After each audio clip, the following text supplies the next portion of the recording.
Well, hello to another episode of Doctor versus AI. I'm Dr. John Stelmach, and the way this works is I'm an orthopedic surgeon with nearly 40 years in orthopedics, and also I've been in private practice for 34 years, and I'm a specialist in hip and knee replacement. And I'm in here in my Cybertruck driving on full self-driving, hands-free. I have to keep an eye on the road, but instead of wasting time sitting here, I'll be talking to you about some interesting topics. And what happens is patients ask me questions in the office, and I'm sure they go home and ask their computer or Google or whatever to get an answer and see and compare it to what I told them, or they have questions coming in. So let's cut to the chase, and what will happen here is I'll ask the in-car AI Grok a question, and what will happen then is it'll answer, and then we'll talk about what she said. So here we go. Hey Grok. Hey, I was to see my doctor, and my doctor said that I need a hip replacement. Now, I've heard that hip replacements can be done robotically, or they can be done other ways. What's the difference, and is one better than the other? What should I be looking for? Robotic hip replacement uses a robot to guide the surgeon for super precise implant placement, smaller cuts, less blood loss, and fewer complications than traditional manual surgery. It's often linked to quicker recovery and less pain, but surgery time might be a bit longer, and not every doc or hospital has it. Traditional works great too with experienced surgeons.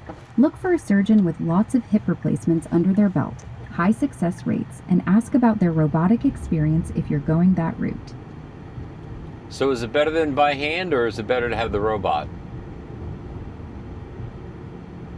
Robotic is often better for precision, fewer complications, and possibly quicker short-term recovery, but long-term patient outcomes like function scores are usually similar to manual surgery by a skilled surgeon. Go with the surgeon you trust most who's done hundreds of hips, robotic or not. Experience trumps the tool. Okay, well there's our AI answer, and in general AI gives a very general answer, and I'm finding what the AI answers isn't really what you need to know, because you don't really know what to ask. But let me just go over what a robotic hip replacement is. What hip replacement is the end of the bones of a hip are worn. So what's done is the actual hip is, the ends of the bones are trimmed away and they're replaced with metal and plastic. And what that does is that resurfaces the end of the bone, because arthritis is a wearing away of the end of the bone. So when that's worn away, what we need to do is to resurface the ball with a new metal ball, and then replace the socket with a metal shell and a plastic spacer. And these can be put in by hand using calculations based off of a plain x-ray, or they can be done robotically. So it sounds like she was saying the robotic surgery is better. It's a little hard to tell, being a little bit non-committal, but let me just tell you where this all lies. The thing with the robotic surgery, what we're able to do, what that does is before the surgery, we actually scan your pelvis and your bones into the computer. So the computer has a real 3D model of your hip bones in the computer. And then during surgery, what I'm able to do during the operation is I'm able to put the parts in your hip joint before the surgery and calculate where they should go, and then the robot will help me position the implants exactly where we plan. It's a real-time 3D model of your hip when we're actually doing the surgery. So the precision is very good. Now, hip replacement is an operation that has been done since the 60s. They work fantastic, and done by hand, they work very, very well. Because the hip is a very forgiving joint.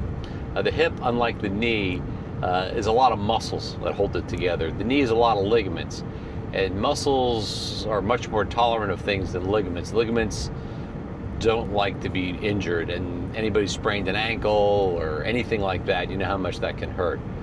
Pulled muscle, yes, it hurts, but they generally heal very quickly. So hip involves a lot of muscle. So what the robotic hip surgery does, before the operation will start, I'll actually put the parts, like the socket will go in your pelvis, and I'll put the piece in your thigh bone. And what I'll do is I'll manipulate the size implants, their positions, how we do it, to try to get your thigh bone, which is your femur, your hip, as close to where it was before surgery as possible. Because the hip that everybody worries about, and I'm sure people have asked this, about their hip popping out of the socket. So our surgeons were very conscious to try to tension things so the hip doesn't pop out of the socket. So you can do that, put the hip in many different positions, but the best position is a position where your body is used to it. Because I'll tell you what, your body is really, really, really good at telling a little bit of difference in things. Because you can tell if your hip's a little rotated or way rotated, you can tell that difference. So what I try to do with the robot is to try to put your bones back in the exact proportions, the exact spots that they were before surgery, because your muscles, all your ligaments and things around here, which aren't too many of, around your hip, know exactly where it's supposed to be. So if we don't put it back exactly there, there's a chance that your body may perceive things as being a little bit out of sort. And a little bit more sophisticated than that, the muscles need specific lengths to function optimally. If you put the hip in and you stretch the muscles out, well, they're not going to contract as well because muscles are like this. If they're pulled all the way apart, they can't get a good grip to contract. And conversely, if we make it too short, then the muscles can't contract because they can't pull together. So it's better to have it back as close as we can, and that's how I use the robot to do all those calculations. You can do them through x-rays, there's some sophisticated other software, but during the robotic surgery will tell me exactly where I'm putting things. I can measure with a few millimeters as to what I'm trying to get. My experience is important to know exactly where I want to put that hip joint because you can put it in different spots. But the good news is that I can put it anywhere I want, and we only have a certain number of parts and shapes and things that go into you, so we can adjust those accordingly. So what happens is, during the operation, we've scanned your hip, got the plan. I know where I'm going to put your hip. Your hip is a little short, or it's a little too towards the middle of your body. I can put it back where it's supposed to be. I know it's, in general, it's like 6 millimeters short and a few millimeters too close to the center of your body. That's a little complicated, but I know exactly where I want to go. So during the operation, when we go into the hip, we actually cut the ball of the hip off, I use the robot and I touch the bone with the probe, and the robot now knows exactly where the hip bone is, and I can cut the bone exactly where I want it to. And that is a freehand cut, but I do it exactly where I want because I have it on the computer real time. So that's done. We know exactly what size should go in there. We can put the part. There's different sizes of the thigh bone piece. Those go from a 0 to a size, I think, 11. And we know which one's going in, so I can get that down to fit it tightly and as securely as we can by the knowledge I have from the computer. The computer doesn't do that, I do that.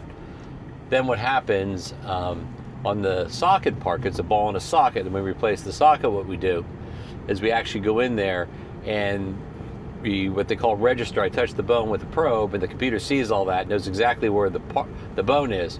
And then there's something called a reamer, which cleans out the socket to put the artificial socket in place. And that the computer does hold my hand at the exact angle to put that in, and I use what's called a reamer drill to do that. But I'm controlling the pressure on that, but it's just keeping me in the right angle. And I've been doing this a very long time, have a very good eye as to how to do that. And there are some times with the robot now, and as good as I was, there are some times with the robot, I look how I'm putting it and think, I would never in a million years have done this. But with the robot, after surgery, it looks just like I planned. So it really allows you to put the parts in exactly. And then after we're done, we can actually, through the registration and checking we put checkpoints in the hip. I can tell exactly how much I lengthened your hip, what I did to it. And it's something that I have to decide what those numbers should be. But then I can check to make sure I got it. And sometimes it'll be 2 or 3 millimeters off, and I'll go, oh my God, I missed it. Well, 2 millimeters is not even 1/8 of an inch. So if I can get it within an 1/8 of an inch at all, that's a fantastic outcome. And the surgery, I think she mentioned the fact that it can take a little longer. In my hands, it takes a little longer, maybe for an easy hip that I can do very quickly, but for the complicated ones, it takes the same time because I know exactly where things are and where they go, and it's really, really a help. Honestly, I didn't think it'd make that much of a difference when I started doing it, but then I started doing the replacements with the robot, and then I realized this is a lot better. And my patients have borne that out. They've come in, and they overall look better. Not that they look good before, but we're always trying to get a little bit better, and this is another piece of information that can really help you. The bottom line is, do you need the robotic surgery? you can do it by hand. The hip's very forgiving. But if you do it with the robot, I think that's your best chance to get it exactly where you want. And I've tried to embrace technology when it's better, when it's not better, and just something different to do. I try not to be involved in that too long. But of course, you're talking to a guy who's sitting in a Cybertruck, been talking to you for 10 minutes. I haven't touched the wheel, thought about it where I even am, monitoring it safely, of course, obviously. But the technology nowadays is amazing, and all the tools that come out, you have to use them because it honestly makes things a lot better for you. Well, hopefully that gave you some information, and then I'll see you on the next episode of Doctor versus AI.